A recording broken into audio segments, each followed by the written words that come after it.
내 백성이 지식이 없으므로 망하는도다. 내가 지식을 버렸으니 나도 너를 버려 내 제사장이 되지 못하게 할 것이요, 내가 내 하나님의 율법을 잊었으니 나도 내 자녀들을 잊어버리리라.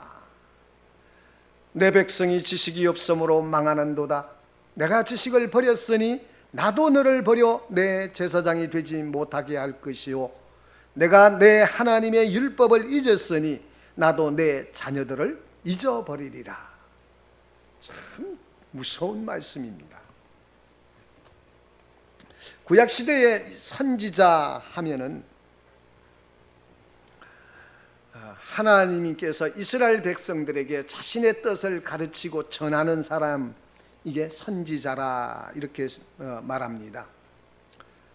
근데 흔히 선지자 그러면 미래에 대한 어떤 예언, 신비한 예언 체험을 하고 예언을 하는 것쯤으로 여기는데, 사실 선지자에게 그런 일은 10%도 안 됩니다. 10%도 안 돼요. 아주 작은 부분입니다. 하나님이 미래에 대해서 알려주시고자 하실 때 선지자에게 먼저 알리시고 전하게 하셨지만은 선지자의 본문은 그것이 다가 아니었습니다. 다가 아니에요. 선지자의 본문은 하나님의 말씀을 백성들에게 잘 해설을 해서 가르쳐 하나님께로 돌아오도록, 하나님 앞에 서도록 세우는 자입니다. 그래서 구약시대의 하나님의 백성들을 가르치는 기준이 뭔가? 모세오경입니다. 모세오경을 가르쳐요. 우리가 흔히 주님을 닮았다는 것은 이 일을 주님이라면 어떻게 생각하시고 주님이라면 어떻게 하셨을까, 이것을 기준으로 삼듯이 이게 주님을 닮아가는 그 과정이에요. 응? 당시 구약시대 이스라엘 백성들은 지금 모세가 살았으면은 이것을 어떻게 생각했을까, 어떻게 했을까, 이것을 기준으로 하나님과 사람을 섬겼던 사람이 선지자입니다. 그래서 선지자들은 오경을 풀어서 그 시대에 맞도록 참된 율법의 삶으로 돌아가게 하는 것이 본문이고, 당시 선지자는 오늘날 목회자와 흡사하다고 생각을 합니다. 목회 사역과. 그런데 하나님이 자신의 뜻을 이스라엘 백성들에게 알려주실 때 항상 말씀, 계시만 가지고 하신 것이 아니에요. 계시만 가지고 하신 것이 아니고 하나님의 자신의 뜻을 담은 성경을 주신 목적은 디모데후서 3장 16절에서 뭐라고 합니까? 성경을, 계시를 준 목적은 교훈과 책망과 바르게 함과 의로 교육하는 것, 이것이 우리에게 하나님이 계시를 주신 목적입니다. 그래서 선지자는 하나님이 주신 성경의 목적을 설교를 통해서 구현하는 사람이에요. 그래서 설교자의 또 목표는 하나님의 말씀을 주신 목적을 이루어지도록 수종드는 사람으로서 교훈하고 책망하고 바르게 하고 의로 교육함은 있지만, 사람들이 듣고 싶은 것을 전해주는 사람은 아니에요. 사람들이 원하는 것을 던져주는 사람은 아니란 얘기예요. 그런데 사람들은 선지자가 설교하기 전날 밤에 하나님이 찾아오셔서 소곤소곤 말씀하시고 선지자는 그 말씀을 기억했다가 사람들에게 전하는 사람이라고 생각을 하는데, 그렇지 않고 대부분의 경우 자신들이 구약에 나오는 율법과 모세오경을 잘 배우고 연구하고, 그래서 하나님과 교통하는 가운데 설교하고 가르치는 자들입니다. 그래서 제가 주목하는 것은 이런 선지자들이 백성들을 가르치는 이 예언 방식이 말로만 전하고 가르치고 하는 것이 아니라 행동으로도 사용을 하셨다는 겁니다. 그걸 가지고 행위예언이라고 그래요. 행위예언. 오늘 본문에 나오는 호세아는 행동으로 예언하도록 부르심을 받아 디블라의 딸 음란한 고멜과 결혼을 하게 됩니다. 아니, 선지자가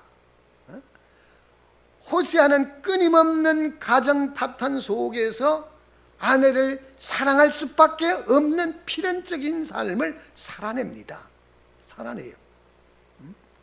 이것은 하나님이 호세아를 통해서 엄난한 아내를 뼛속 깊이 사랑하는 것을 보여주므로 당시 이스라엘 백성들이 보이지 않는 하나님의 사랑을 보이는 사랑으로 나타내 보여주고 싶으셨던 겁니다.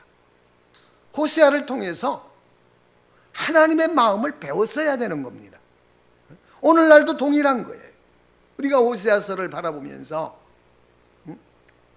그런 의미에서 호세아는 신약시대 죄인된 우리를 찾아오신 예수님의 뜨거운 사랑을 보여주는 한 예표이죠. 사실 호세아라는 이름 자체가 예수라는 뜻이, 구원자라는 뜻이 완벽하게 일치를 합니다.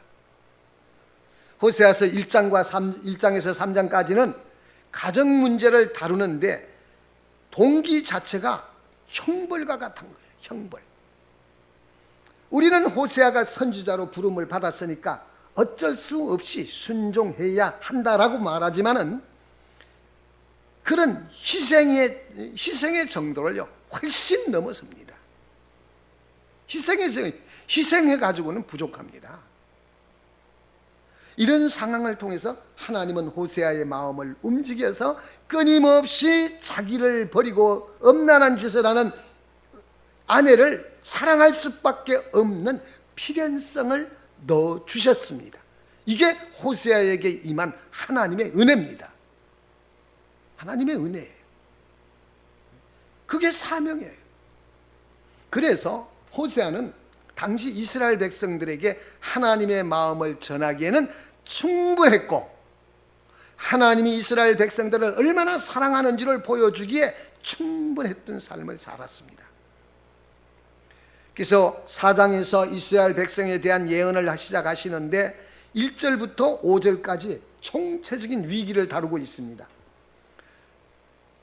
이것은 세 가지 신앙의 덕이 사라졌기 때문입니다. 여러분이 신앙의 덕이라는 것을 깊이 생각을 해야 됩니다. 하나님의 백성의 대표적인 특성이 뭡니까? 공의를 행하는 것과 자비를 베푸는 겁니다. 이 공의와 자비를 바탕으로 언약 백성은 세 가지 덕을 지키고 살아야 돼요. 그게 뭐냐? 하나님의 율법을 지키며 의롭게 사는 것, 첫 번째입니다. 이게 덕을 지키는 거예요. 두 번째는 한편으로는 하나님의 사랑과 자비를 힘입어 아가페 사랑을 실현하고 사는 겁니다. 세 번째는 하나님의 이 사랑을 통해서 하나님을 세상에 보여주는 것이 이스라엘 백성들의 최고의 신앙의 덕입니다. 신앙의 덕이에요. 사실 이런 선택된 이스라엘 백성다움을 나타내는 것이 이 덕입니다. 그래서 이런 덕이 모두 사라지고 오히려 저주와 살인과 간음과 폭력이 난무했습니다. 오늘날을 보십시오. 이 교회가 이 지역에 이 자리에 서 있는 것은 하나님을 보여주기 위함이에요. 하나님을 보여준다는 게 뭡니까? 그 세 가지. 하나님의 말씀을 따라 순종하며 사는 것. 두 번째는 하나님의 사랑과 자비를 힘입어서 그 사랑을 실현하는 것이에요. 실현하는 것이고, 세 번째는 그 사랑을 통해서 하나님이 누구신가를 보여주는 이 신앙의 세 가지 덕을 여러분들이 가지고 있어야 되는 것입니다. 그래서 그들은 끊임없이 우리를 핍박을 하고 욕을 하고, 야, 예수를 믿으니 내 주먹을 믿는다, 아우성을 치고 벨소리를 다 해도 그들을 사랑을 보여주는 겁니다. 그럼 내가 호세아가 되는 그래서 예수 그리스도를 믿음으로 의롭게 되어서 하나님의 사랑을 힘입어서 그 사랑을 나타내므로 내 안에 하나님이 살아계시다는 것을 보여주는 건데, 이런 신앙의 덕을 잃어버리고 단지 교회만 다닌다고 세상 사람과 구별되는 것이 아니에요. 구별되는 것이 아니에요. 이것은 인간의 타락과 똑같이 세상의 정욕을 따라갈 수밖에 없는 사람입니다. 이게 바로 오늘날 우리가 직면하는 영적 위기입니다. 이게 영적인 위기예요. 이스라엘 백성들이 이런 상황에서 어떻게 됐습니까? 시대 땅이 저주를 받아서 거기에 사는 덜짐승들이 쇠잔하고 공중에 나는 새와 바다의 고기까지 없어질 지경이 되었습니다. 그럼에도 불구하고 그들이 이런 임박한 하나님의 진노를 알지 못한 채 여로보암 2세의 지도 아래서 부강한 나라를 꿈꾸며 무역을 통해서 많은 돈을 벌고 번영할 생각만 했다는 겁니다.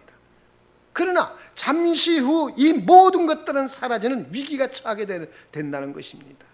다 사라지고. 문제가 무엇입니까? 하나님은 이스라엘 백성들을 그 땅에 심으실 때 땅과 이스라엘 백성들의 운명을 하나로 묶으신 겁니다. 우리가 이곳에 살 때는 이곳의 땅과 우리의 삶을 하나로 묶으셨어요. 하나로 묶었어요. 그래서 우리가 그 저주를 풀어줘야 됩니다. 그 땅에 임한 저주, 하나님의 저주를 풀어줘야 돼요. 이것을 가지고 신학에서는 언약의 필연성이라고 말합니다. 언약의 필연성. 언약으로 묶어놓은 거예요. 그래서 이스라엘 백성들이 올바르게 살면 그 땅은 번성하고 하나님의 축복 속에 열매를 맺지만, 만약 그들이 하나님을 떠나 우상을 숭배하면 하나님이 그 땅을 저주하여서 열매를 맺지 못하고 단물을 내지 못하고 재앙과 기근이 처하도록 하나님은 그렇게 역사를 하십니다. 오늘날 우리 이 땅에서 역병이 창궐하고 지금 중국에서는 흑사병도 발생을 했습니다. 또 코로나 변종 코로나가 발생돼 가지고 이 전파가 9배나 더 된답니다. 지금 19보다도. 뿐입니까? 위그르성의 지진이 7.2 지진이 일어났고 이쪽 서쪽 동쪽 끝에서는 4.3인 지진이 일어났는데 같은 판이랍니다. 그러니 그 안에서 그냥 부글부글 끓는 겁니다. 그리고 지금 한 달 반째 지금 비가 내리고 집중호우가 내려서 강이 범람을 난리가 치고 스촨성은 3층까지, 아파트 3층까지 물이 들어왔대요. 이게 무슨 일입니까? 우리나라는 어때요? 왜 이렇게 됐습니까? 우리가 이렇게 하나님을 떠나 사니까 신앙이라고 올바른 신앙관을 갖기를 열망하잖아요. 올바른 신앙을 가르쳐 줘도 하나님을 갈망하지 않는 이러한 시대에 살아가고 있습니다. 그러니 이 땅이 저주를 받아 열매를 맺지 못하고 단물을 내지 못해요. 재앙과 기근이 처하도록 처해 있습니다. 저는 여러분들에게 말해요. 여러분 중에 어떤 사람은 자기 영혼을 그 영혼의 곤고함을 신경 쓸 수 없을 정도로 영혼의 곤고함보다도 육신이 핍절하게 괴로워하는 사람을 봅니다. 예배에 참석했지만 세상에 대한 염려로 견딜 수 없는 고통 속에 괴로워하는 이런 사람도 있을 겁니다. 또 여러분 가운데 믿음으로 살면서도 하나님의 특별한 뜻이 계시기 때문에 오늘 그런 고난을 겪어내 당하는 이런 사람도 있을 것입니다. 그러나 이런 특별한 하나님의 섭리가 아니라 신앙의 덕을 잃어버렸기 때문에 여러분의 삶의 근원이 되는 땅이 저주를 받고 있는 것은 아닌가 둘러보라는 겁니다. 저는 하나님이 이 땅에 심어놓은 교회들에 대하여 쇄신되라고, 올바로 세워지라고 이렇게 흔들어 놓는 것으로 저는 이해를 합니다. 덜짐승들도 기근이 처하고 단물이 나오던 우물에서 썬물이 나오고 열심히 뿌리고 심지만은 거두어 들이는 것은 쇠약해서 힘들어지고, 이런 번영이 사라진 인간의 인생의 덜판에서 우리는 무엇을 생각해야 됩니까? 무엇을? 하나님께로 돌아오십시오. 하나님을 갈망하지 않으면 길이 없습니다. 아직까지도 여러분이 이 세상 방법을 따라서 하나님 없는 번영을 꿈꾸는지 늦기 전에 돌아오십시오. 뿐만 아니라 이스라엘 백성들이 이런 영적 위기에 처했을 때 질서가 무너져 버렸습니다. 질서가 무너져 버렸어요. 그들은 제사장과 다투고 선지자들을 거치는 사람이 돼버렸습니다. 배는 게 없는 겁니다. 이제 막 가는 거죠. 이건 두 가지로 해석할 수 있어요. 당시 제사장과 선지자들이 타락했기 때문에 하나님의 백성들을 올바로 가르치지 못했다는 것이고, 또 하나는 이스라엘 백성들이 하나님을 경외하는 것이 신앙이 믿음이 사라져 버렸다는 겁니다. 그래서 그들은 거룩한 종교의식을 무시하고 하나님이 세우신 제도를 하찮게 여기게 되었어요. 이렇게 신앙의 덕이 사라지자 땅에는 저주가 임하고 질서까지 망가지는 결과를 가져왔다는 겁니다. 여러분 중에 이렇게 말하는 사람도 있을 겁니다. 먹고 살기가 힘들고 자신의 번영이 사라지는 것을 안타까워한 나머지 신앙이야 어찌하든지 의식과 제도는 별것 아닌 것처럼 여기며 무시하고, 이것은 하나님을 무시하는 것이에요. 결코 하찮은 것이 아닙니다. 하나님을 향한 반감에서 나오는 거예요. 썸물처럼 입에서 쏟아져 나오는 불평, 불만, 원망은 바로 여러분의 상태가 어떤지를 잘 보여주고 있는 겁니다. 이게 영적인 위기입니다. 이게 위기예요. 인생이 곤란에 처할수록 냉정하게 문제의 근원이 무엇인지를 살펴서 거기서 풀어야 돼요. 그렇지 않으면 여러분이 아무리 애쓰고 힘써도 그것은 풀어지지 않습니다. 그렇다면 이런 이스라엘 백성들의 위기가 어디에서 비롯됐는가? 오늘 선지자는 그것을 아주 강력하게 말합니다. 내 백성이 하나님을 아는 지식을 버렸기 때문이다. 하나님을 알기를 멈췄다는 겁니다. 더 이상 하나님을 알고자 하는 열망이 내 속에 있는가를 보시라고요. 나는 하나님을 알기를 멈추는 순간 하나님을 떠나는 것입니다. 떠나는 거예요. 놀랍게도 1장에서 3장까지에 나오는 호세아 집안의 이야기와 아주 병행을 이루고 있어요. 음란한 여자, 이름만 대도 알만한 그런 창녀가 자기를 그렇게 사랑하는 남편을 끊임없이 버리고 도망을 갑니다. 왜 그렇죠? 놀라운 것은 호세아의 사랑은 단순한 부부 사랑이 아닌 것입니다. 그 이상을 넘가해요. 가령 부부가 함께 살면서 너는 인간 나는 사람 그러면서 각기 아무 상관없이 살다가 둘 중 하나가 간통을 했다면 화가 머리끝까지 납니까 안 납니까? 머리끝까지 안 나요. 아이고 주제에 꼴값 하네, 별짓 다 하네 그럴 겁니다. 그러고 말 거예요. 반대로 서로 뜨겁게 사랑하면 어떻게 됩니까? 만약에 아내가 간통을 했으면 남편의 마음이 어떨까요? 아유, 당신만 좋으면 나는 괜찮아. 사랑하는데 뭔들 못 주겠냐. 나 하나만 눈 감으면 되잖아. 그러겠습니까? 사랑의 감정이 극심한 복수의 감정으로 돌변해 버릴 겁니다. 그러면 이 호세아는 어떻게 된 인간입니까? 이거 어떻게 된 인간이에요?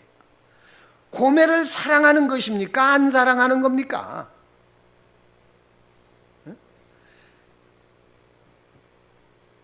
대답을 못하는 거 보면 아직도 저는 가르쳐야 할 필요성을 느낍니다. 호세아는 아내를 사랑한다면 반드시 핏대가 서야 정상인데 말이 없어요. 말이 없어요. 어떻게 그럴 수가 있는가? 호세아의 사랑은 인간적인 아내에 대한 사랑도 있겠지만은 그보다도 높고 깊은 그 무엇이 있었기 때문에 가능했던 겁니다. 이 세상에서 결혼하기 전에는 사랑을 수없이 말하지만은 살다 보면 그 사랑이 변하는데 안 변해요? 안 변하면 오히려 이상한 겁니다. 변해야지. 이 세대의 모든 대화가 사랑 하나에 집중되어 있지만 정말로 갈수록 끝까지 사랑하지 않는 이런 시대가 올 것입니다. 왜냐? 인간만으로는 절대로 완성된 사랑을 할 수 없기 때문에 그 사랑을 찾아 또 다른 사랑을 찾아 가도록 되어 있습니다. 인간은. 그런데 호세아는 그럴 수가, 어떻게 그럴 수가 있었는가? 호세아는 헤세드, 즉 하나님의 자비의 사랑이 있었기 때문에 아내가 수없이 바람을 피우고 끊임없이 도망을 가도 사랑할 수밖에 없었던 겁니다. 호세아라고 외간 남자와 놀아나는 현장에서 아내를 다시 데리고 오면서 신명나서 마음이 신명난 마음이겠습니까? 그 아내를 데리고 오는 마음은 그런 것이 아닐게. 그럼 무엇입니까? 호세아는 하나님의 헤세드의 사랑으로 승화됐기 때문에 그것을 훨씬 뛰어넘습니다. 만약 여러분들에게 이런 사랑이 있으면 다투지 않고 정말 행복하실 겁니다. 예? 여러분 비위 잘 맞춰주고 준다고 잘 사는 게 잘 사는 겁니까? 아닙니까? 어디 신앙의 양심으로 한번 얘기 좀 해봐요. 사랑하는 사람을 잘 맞춰주고 그렇게 산다고 행복해지겠습니까? 지금 사랑도 모르나 봐요. 호세아처럼 하나님의 헤세드의 사랑으로 돌아가야 길이 열려요. 만약 호세아가 고멜만 뜨겁게 사랑했다면 호세아도 칼 들고 달려갔을 겁니다. 그 이상의 사랑, 하나님과 인간의 죄 사이에 어쩔 수 없는 고멜이라고 하는 한 인간에 대한 처절하게 불붙은 사랑. 그래서 어느 주석가는 이렇게 주석을 했습니다. 뼛속 깊이 타들어가는 사랑이라고 표현을 했습니다. 하나님의 헤세드의 사랑이. 저는 이 표현이 참 호세아에 대하여 가장 적절한 표현이다 그렇게 생각합니다.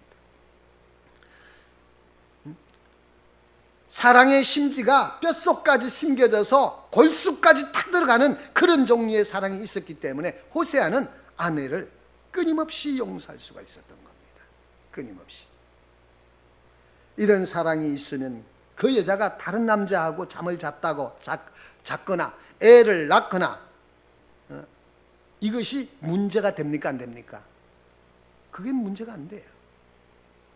그 인간의 실존, 그것 자체, 그 영혼에 대한 말할 수 없는 사랑 때문에 자신을 완전히 불태워서 녹여서라도 살리고 싶은 영혼이고 사랑인 것입니다. 이게 하나님의 사랑이에요. 이게 우리가 바라봐야 할 사랑의 목표입니다. 자, 그런데 보십시오. 그러면 이 여자는 어떻게 생겨먹은 여자입니까? 어떻게 생겨먹은 인간이에요? 세상에서 도저히 찾아볼 수 없는 그런 남편의 사랑을 알아요, 몰라요? 알기는 고사하고 거부하고 미친 듯이 뛰쳐나갑니다. 왜 이렇게 됐어요? 부부인데 왜 이렇게 달라요? 이 고멜은 남편이 사랑을 알았어요, 몰랐어요? 몰랐습니다. 오늘날 부부가 평생을 살면서도 그렇게 살아가는 사람이 있어요. 있어요. 왜 그래요? 사랑을 몰랐기 때문이에요. 우리는 하나님을 섬기며 사는 것이 소중하기 때문에 믿음 안에서 주님을 의지하여 사는 것이 아니라면 사는 것이 아니구나. 이거는 다 알아요. 다 압니다. 그런데 왜 예전에 하나님을 향해 반감을 품고 악을 행하고 주님의 이름으로 모욕하며 살았던 이유가 뭡니까? 왜 그렇게 살았어요, 예전에? 응? 왜 그렇게 살았어요? 예수님을 몰랐기 때문이죠. 예수님을 몰랐기 때문이에요. 한마디로 고멜이 자기를 진심으로 사랑해주는 남편을 버리는 것은 남편을 아는 지식을 버렸기 때문입니다. 알려고 하지 않았어요. 자기식으로 사랑해달라는 거예요. 그게 뭡니까? 자기에게 주어지는 혜택으로 자기를 사랑하는 것을 확인하려고 하는 겁니다. 그건 사랑이 아닙니다. 그건 사랑하는 거 아니에요. 그러니 그 사랑에 그 남편의 사랑이 보입니까? 안 보이죠. 마찬가지로 이스라엘 백성들이 남편인 하나님을 버리고 우상을 섬기는 것은 하나님을 아는 지식을 버렸기 때문이에요. 이 세상에서 많은 문제들이 있지만 이 문제의 근본적인 원인은 하나님을 알지 못하는 데서 나타나는 겁니다. 알지 못하는 데서. 생각해 보십시오. 예전에 우리도 자기가 내가 주인인 것처럼 얼마나 교만하게 살았습니까? 그런데 그런 삶이 고통을 더해줄 뿐 해결책이 아니라는 사실을 깨닫고 주님께로 돌아왔습니다. 그때 무슨 일이 있었습니까? 주님께로 돌아왔을 때 누가 너 예수 안 믿으면 죽여버릴 거야 이렇게 협박해서 돌아왔습니까? 아니면 지금까지 내 맘대로 살았지만 이제는 교회에서 밀어줄게 한번 똑바로 한번 살아봐 그래서 계약서 썼습니까? 환경적으로 아무런 변화가 없습니다. 오직 단 하나의 변화는 예전에 몰랐던 사실을 깨달았다는 것입니다. 그게 뭡니까?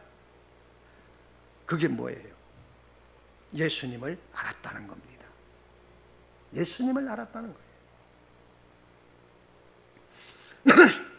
그래서 우리가 태어나서 인생을 살아오면서 주님을 알게 된 이것보다도 큰 사건은 없습니다. 이것보다 큰 사건은 없어요. 내가 예수를 알게 되었다는 것. 이게 가장 큰 복입니다. 그래서 하나님을 알기를 멈추는 순간 하나님을 떠나버린 것이고 하나님을 사랑하기를 멈추는 순간 우리는 그 하나님의 사랑에서 떠나버린 겁니다. 떠나버린 거예요. 몰랐던 주님을 알게 된 것 이것이 최고의 축복인데 이 하나님을 아는 지식이고 이스라엘 백성들은 이것을 버렸어요. 그러면 하나님을 아는 지식이 왜 그토록 중요한가? 하나님이 자신을 아는 지식을 버렸다고 판단되면 거기에 내리는 응분의 대가는 말로 형용할 수 없을 정도로 두려운 일입니다. 두려운 일이에요. 이스라엘 백성들의 자부심과 영광이 무엇이었습니까? 내가 너희를 제사장 나라로 삼아서 너희는 내 백성이 되고 나는 너희 하나님이 되리라. 이거였습니다. 이게 가장 큰 영광이었어요. 제사장이 무엇을 하는 사람이에요?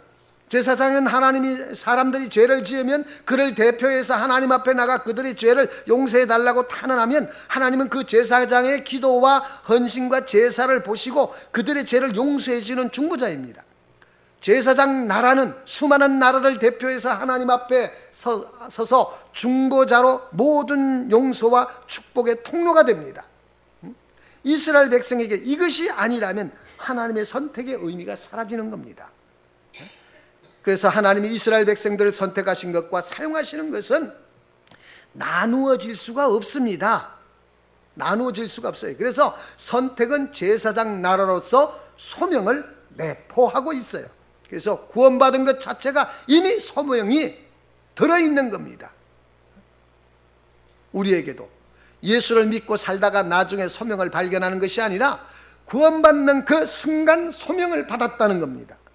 물론 믿은 지 오래되어서 소명을 받아서 목사가 되고 장로가 되기도 하지만 그보다도 근본적으로 구원받을 때 이미 소명을 받아 이제 너는 이 세상에서 구원받은 나의 자녀가 되었을 뿐만 아니라 즉시로 너는 이 세상과 나 사이에 왕같은 제사장으로 섬기는 자가 되었다는 것입니다. 이게 구원의 은혜 속에 소명이 들어있다는 말이에요. 그렇다면 하나님을 아는 지식이라는 것이 무엇인데 그렇게 그것을 버리니까 하나님이 이스라엘 백성들에게 너희는 더 이상 제사장 나라가 되지 못할 것이다, 이렇게 언약에서 제외시키는 것처럼 말씀하시는가? 제외시키는 것처럼. 이것은 제사장 안 시켜주시면 평신도 하면 되지, 그런 게 아니에요. 제사장 나라가 되지 못한다는 것은 하나님의 백성으로 부름을 받은 독특성 자체가 사라져버린다는 겁니다. 우리가 하나님의 자녀로서의 독특성이 사라지면 어떻게 됩니까? 그건 껍데기뿐이야. 아무것도 아니에요. 세상 사람보다 더 비참해집니다.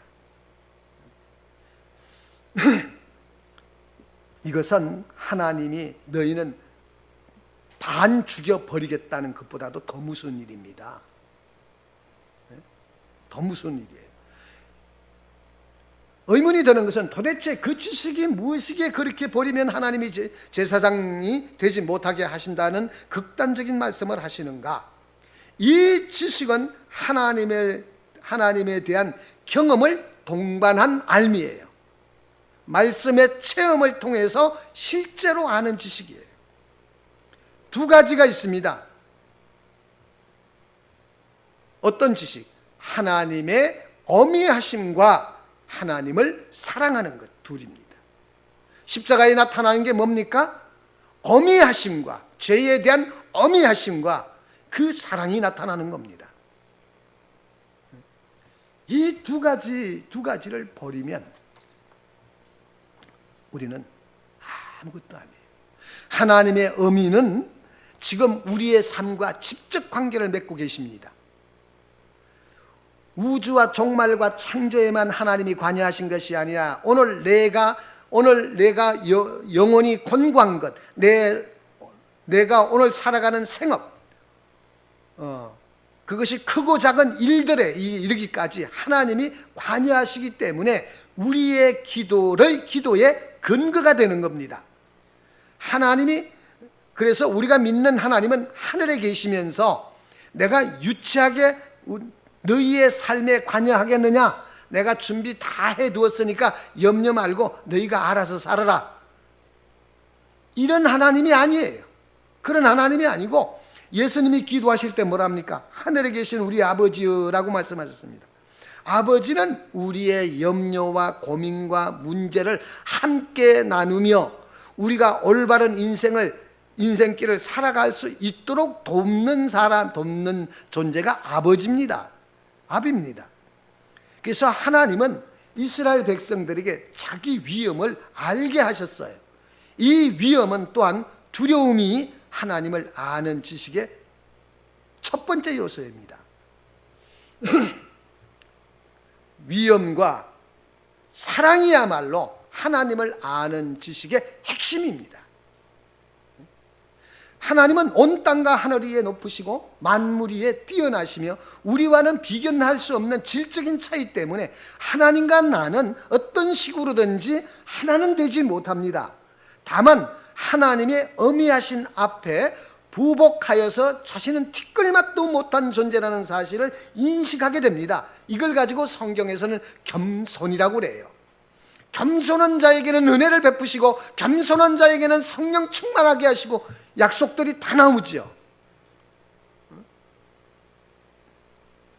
이처럼 하나님은 우리 온 땅과 하늘 위에 높으신 분이시라는 사실을 수시로 경험하고 살아갈 때 비로소 우리는 뭘 아느냐? 분수를 알아요. 분수를 아는 사람이 되어서 자기가 자기의 자리로 돌아갈 수 있습니다. 분수를 알아서. 이렇지 않으면 기고만장하고 교회를 어지럽힐 겁니다. 하나님에 대한 두려워할 줄 모르는 사람은 교회를 어지럽혀 교회의 거룩함을 끊임없이 허물고 다닙니다. 그래서 신앙의 덕을 잃어버리면 땅이 저주를 받기 때문에 신앙의 도리와 질서가 무너지는 것은 하나님은 그대로 내버려 두실 수가 없는 겁니다. 내버려 두실 수가 없는 거예요. 총체적으로 고치려면 죽었다 살았다를 몇 번 해야 돼. 그래서 하나님의 자녀들은 끊임없이 진리의 말씀을 통해서 하나님의 위엄과 영광을 묵상하면서 구별된 삶을 살 수 있기를 축복합니다.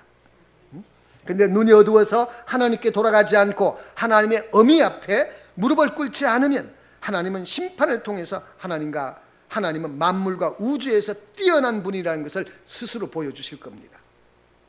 심판의 방식을 통해서, 영광의 방식을 통해서 하나님의 위대하심을 경험을 해야지, 심판을 통해서 경험하려고 하니까 얼마나 힘들겠습니까?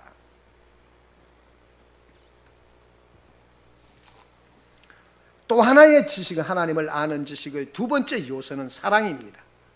사랑이에요.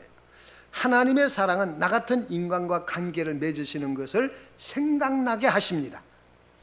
만물 위에 뛰어나시고 위대하신 하나님임에도 불구하고 오늘 내 삶을 깊이 관여하시고 아침에 일어나면 이제 피곤이 좀 풀리느냐, 힘드냐, 내가 고쳐줄게, 이렇게 찾아오시고 말씀하셔요. 우리의 마음이 언제 녹아내리는 경험을 합니까? 하나님의 사랑을 경험할 때 이 마음이 녹아내려 버립니다. 성도들이 멀리서 바라보기만 했고 직접 경험해보지는 못했지만 우리는 그리스도의 십자가를 통해서 너무나 선명하게 그 사랑을 경험합니다. 그래서 주님으로부터 소외된 나 같은 인간을 기억도 안 하실 것이라고 생각했지만 주님은 직접 찾아오셔서 어루만지실 때 우리는 그 가슴이 녹아내리는 것을 경험을 합니다. 이런 사랑의 경험은 반드시 자비가 생겨나게 됩니다. 우리 안에. 그래서 만약에 호세아가 아내만 보았다면 요절내었겠지만 하나님이 그 영혼을 바라보시는 관점으로 호세아가 자기의 아내 고멜을 보았기 때문에 한없이 자비로울 수가 있었던 겁니다. 그래서 하나님의 위엄은 심판을 보여주지만 자비는 사랑을 불러옵니다. 사랑을 불러와요. 우리의 경험에 의하면 대부분 하나님의 의미에 대한 경험이 먼저 오고 그 다음에 사랑을 경험하게 됩니다. 물론 뒤바뀔 수도 있지만요, 하나님에 대한 경험은 먼저 하나님은 온 땅과 하늘 위에 높으신 분이시고 나는 그분 앞에 아무것도 아니고 다만 내 인생은 그분 안에 있다는 사실을 깨닫고 은혜를 구합니다. 그렇습니다. 하나님을 아는 지식을 정의를 하면은 하나님을 경외하는 사람 중심에 하나님의 창조의 목적인 영광을 따라 살고자 하는 힘, 이게 하나님을 아는 지식입니다. 영원한 생명이라고도 해요. 그렇다면 이 지식을 버렸다는 것은 무엇인가? 근본적으로 하나님의 백성으로 살아갈 수 있는 정체성을 유지할 수 있는 핵심을 버린 겁니다. 그래서 말하기를 하나님을 알기를 멈추는 순간 하나님을 버린 것이다. 하나님을 사랑하기를 멈추는 순간 하나님을 떠난 것이다. 이렇게 말하는 겁니다. 그 핵심을 놓쳐버리니까.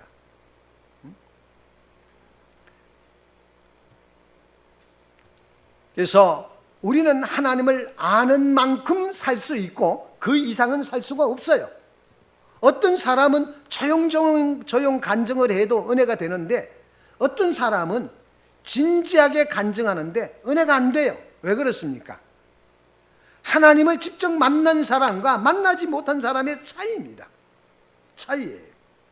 실제로 하나님의 의미하시고 나 같은 인간은 사랑하신다는 사실을 안다면 우린 가만히 있을 수가 없죠. 가만히 있을 수가 없습니다. 만약 자식이 내 삶을 송두리째 움직이고 자식이 아니라 지식이, 이 말이 이렇게 하고 나면 헛나와요. 지식이 내 삶을 송두리째 움직이고 압도하는데 별것 아닌 것처럼 여기고 대수롭지 않게 생각한다면 그건 어리석은 거죠. 어리석은 겁니다. 원래 이스라엘 백성들은 하나님을 향한 사랑이 없지 않지만 그 사랑이 아침 안개 같았고 뼛속 깊이 사무친 타락성은 자기들의 즐거움을 따라 살고 싶어서 하나님 없는 번영을 꿈꾸는 엄탕한 마음 때문에 하나님으로부터 멀어져 오늘 그 자리까지 오게 된 겁니다. 이스라엘 백성들은 그런 하나님을 아는 지식을 버렸다는 거예요. 두 가지로 요약이 돼요. 하나님을 아는 지식으로 하나님이 어떤 분이신지 하는 하나님의 성품과 관련이 있어요. 하나님을 모를 때는 어디에도 하나님이 계신 증거가 잘 보이지가 않습니다. 그러나 하나님이 살아계시다는 증거를 알프스 영봉을 보거나 넓은 바다나 우주의 광대함을 보면서 경험하는 것은 아니에요.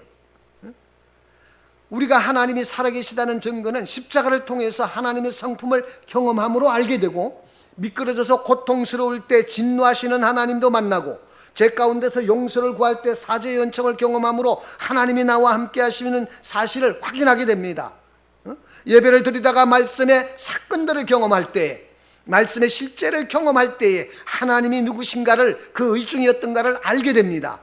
여기에서 영적인 충격이 와요. 이번 주에 해야 합니다. 하나님 자신을 아는 지식을 자라가게 하시는 방법은 우리가 인생을 살면서 큰 위기를 만나거나 죄를 짓고 방탕하거나 자기를 찾아오신 주님을 만나는 감격적인 경험을 통해 알게 하시지만은 언제나 그런 방식으로 자신을 알리시는 것만은 아닙니다. 물론 신앙의 초기에는 하나님을 믿고자 하는 마음은 있으나 말씀의 미각을 잘 모르기 때문에 유아를 다루듯이 그런 방식으로 알려주십니다. 그러나 신앙의 연륜이 쌓인 사람들에겐 그런 식으로 알리지 않고 오히려 위대하신 하나님의 위엄과 쓰레기 같은 나를 찾아오셔서 긍휼히 여기시고 하나님이 세미한 사랑이 담겨있는 성경의 진리를 통해서 하나님의 위엄과 사랑을 알게 하시고 그 성품이 어떻게 시행되는가를 보여주시고, 예전에는 사업이 절단나고 고통스러우면 주님 이렇게 불렀는데 신앙의 경륜이 쌓인 사람은 성경을 읽거나 설교를 들으면서 또 묵상을 통해서 하나님을 깊이 만납니다. 깊이 만나요. 여러분 어쩌실랍니까? 환난을 통해서 하나님을 경험하시겠습니까? 아니면 예배 시간에 하나님을 만나시겠습니까? 다 그런 사람이 되시기를 바랍니다.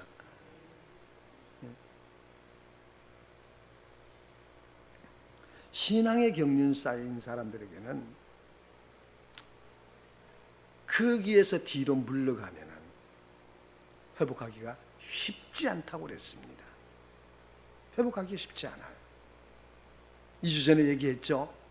이렇게 신앙생활 안 하고 시궁창에 들어가서 캑캑거리는 것을 간신히 끄집어내면 또 들어가고, 끄집어내면 또 들어가고, 이게 머리가 희컷희컷 할 때까지 그러고 삽니다. 이런 사람의 연륜이 어떻고 말하지만은 솔직히 말해서 시궁창에 들어갔다 나왔다 한 것밖에 그런 연륜밖에 더 있습니까? 서재에 묻혀서 책을 통해서 하나님을 알아갈 수도 있지만 그보다도 더 깊이 하나님을 아는 지식은 말씀을 통해 묵상을 할 때 확 밀려 들어오는 지식 앞에서 그냥 꼬꾸라집니다. 그냥 꼬꾸라져요. 문학이나 책을 통해서 아는 지식은 말씀을 깨달는 지식을 전달해주는 것에 전달해주고 해석해주는 것에 불과합니다. 말씀의 묵상을 통해서 들어오는 살아있는 지식은 무릎을 치게 만들어요. 그래 맞아 승복이 일어난다는 거죠. 어떤 때는 잠시 묵상했는데 몇 달치 설교할 수 있는 분량이 확 쏟아져 나오기도 합니다. 그때는 일월, 화일, 일화, 일수, 일목, 일금, 이게 무슨 소리인지 알겠어요? 맨날 일요일이고 일요일이었으면 좋겠다. 주일날이면 좋겠다. 그냥 알려주고 싶어서.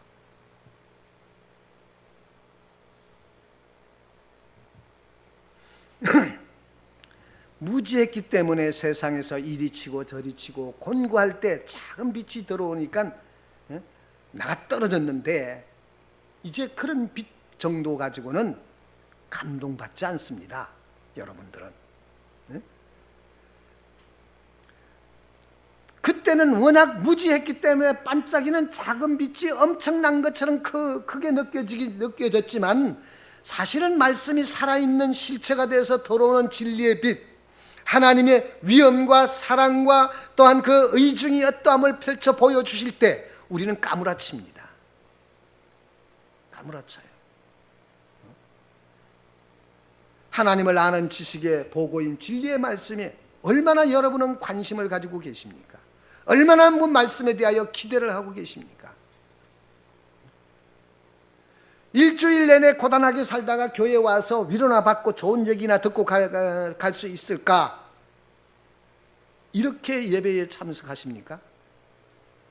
이런 사람이 하나님이 오늘 저에게 지식의 빛을 더해주지 않으면 나는 오늘 집에 가지 않겠습니다. 이런 불태의 용기와 하나님을 향한 갈망이 있느냐는 겁니다. 우리 모두가 예배 때 이런 말씀에 대한 기대를 갈망할 수 있기를 바랍니다. 그래서 인생의 진리는 절대로 필요한 것이고, 나머지 모든 것들은 다 상대적인 겁니다. 인간은 일단 진리의 빛에서 떠나면 절대적으로 간절함이나 사모함 같은 것은 있을 수가 없어요. 그래서 여러분의 생각에는 가난하고 너무나 힘들어서 교회 나와 하나님이 나를 부자가 되게 해 주시옵소서, 그러지 않으면 죽어버리겠습니다, 이렇게 기도하는 것 하고 싶겠지만은, 성도들은 절대 그런 기도 못합니다. 그런 기도 못해요. 명예를 잃어버리고 비참하게 대해서 하나님 이 명예를 회복시켜 주십시오, 그렇지 않으면 차라리 죽여 주십시오, 이런 기도할 수 있는 성도가 있습니까?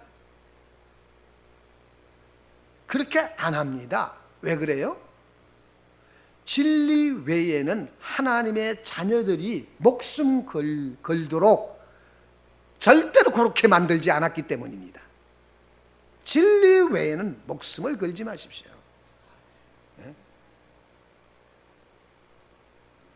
만약 그랬다면 그것은 생고집이고 억지 부린 것이지 믿음에서, 신앙에서 출발한 기도가 아니에요.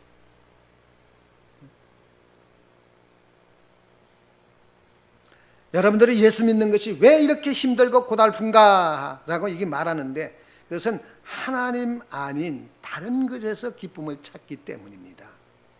하나님이 아닌 다른 이유가 없어요. 우리가 진리의 말씀을 통해서 하나님을 깊이 만나는 것은 사단이 가만둘 리가 없습니다. 사단은 우리 뼛속 깊이 스며들어서 타락한 본성을 부추기고 하나님 없이 살고자 하는 음탕한 고멜과 같은 기질을 충동시킵니다. 끊임없이.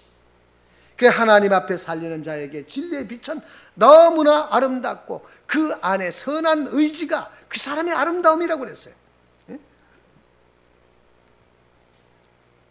이런 하나님을 아는 지식을 수없이 언어를 바꾸고 논리를 바꾸고 설명을 해도 듣지 않습니다.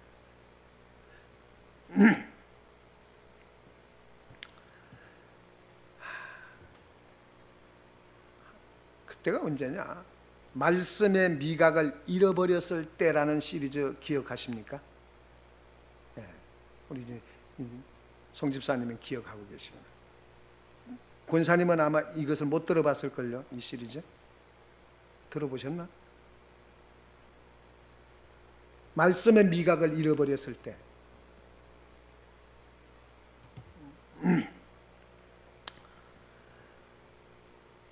이것을 들으면 여러분이 눈이 확 띄어질 줄 알았어요. 확 띄어질 줄 알았어요.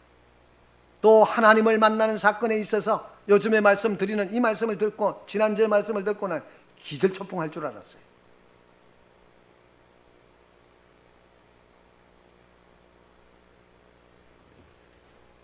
은혜를 받아 말씀의 미각이 살았고 주님은 언제나 가까이 계신 것처럼 느껴졌을 때, 그때가 언제입니까? 말씀의 미각이 살아있을 때입니다. 그래서 하나님의 자녀로서 독특한 삶, 하나님과의 만남, 하나님을 만난 사람들의 영광스럽고 거룩한 모습, 이런 것은 다 잃어버리고 사는 것 같아요. 이제 이 자리에서 일어서시기 바랍니다. 신앙의 길은 쉽게 가려고 하지 말아야 합니다. 신앙의 길은 쉽게 되는 것이 없습니다. 역사상 신앙의 길을 쉽게 가르쳤던 모든 가르침은 모두가 거짓으로 판명이 됐습니다. 세속화된 교회가 그렇습니다. 율법주의나 기복주의가 그렇습니다. 신앙이 얼마나 단조롭습니까? 단순하고. 그게 모두가 거짓으로 판명이 되잖아요. 참다운 길은 그렇지 않아요. 나 자신이 만만한 인간이 아닙니다. 여러분이 직면한 가장 큰 문제는 하나님의 사랑과 하나님을 아는 지식을 버리지 않는 겁니다. 하나님을 아는 지식은 인간 모두에게 반드시 있어야 하는 것이에요. 그래서 여러분이 이 주님의 사랑은 호세아의 사랑을 능가합니다. 그런 주님이 우리를 구원하셨어요. 그런 주님이. 주님을 배반하고 엄탕한 우리를 찾아오셔서 오늘도 돌아오라고 부르세요. 내 멍에는 가볍다고 하십니다. 내 마음은 온유하고 내 멍에는 쉽다고 그래요. 주님이 계시지 않는 곳에는 참된 번역도 행복도 만족도 기쁨도 없노라. 이게 여러분의 고백이 되시기를 바랍니다. 주님이 있는 그곳에서 우리 모두 주님께로 돌아가서 하나님을 아는 지식과 사랑하기를 멈추지 않는 열망하는 여러분이 되시기를 주의 이름으로 축복합니다. 기도하겠습니다. 살아계신 아버지 하나님 감사합니다. 아버지여, 주의 피로 구속하여